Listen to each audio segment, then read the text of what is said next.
سلام، من از تبریز صحبت میکنم.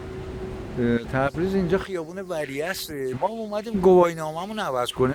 اینجا نوشته مرکز معاینات گواهینامه.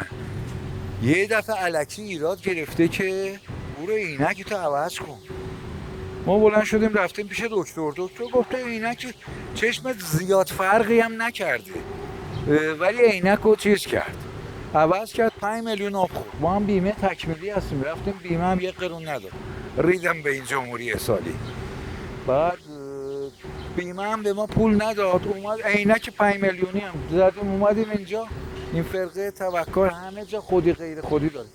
ما مورچه ها رو نمیخوام بشموریم موقع رانندگی که این ریزا رو، اونم مسافتی که با نرماله چیز نمیکنه، میگه برو ته، ما رو چسبونده ته دیوار، فاصله خیلی زیاد، فقط این ریزا رو. دو سه تا پرسید، گفت رد شد.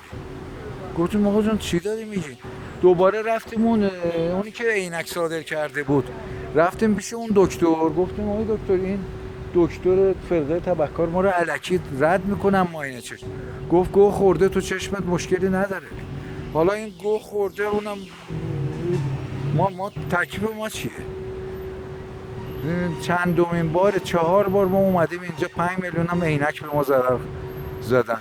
چشممون مثل عقاب میمونه. من نمیدونم این بیناموسا توی گواهی تعویض گواهینامه هم اینا چیز میکنن، خودی غیر خودی دارن. این درست نیست که یه مش انگو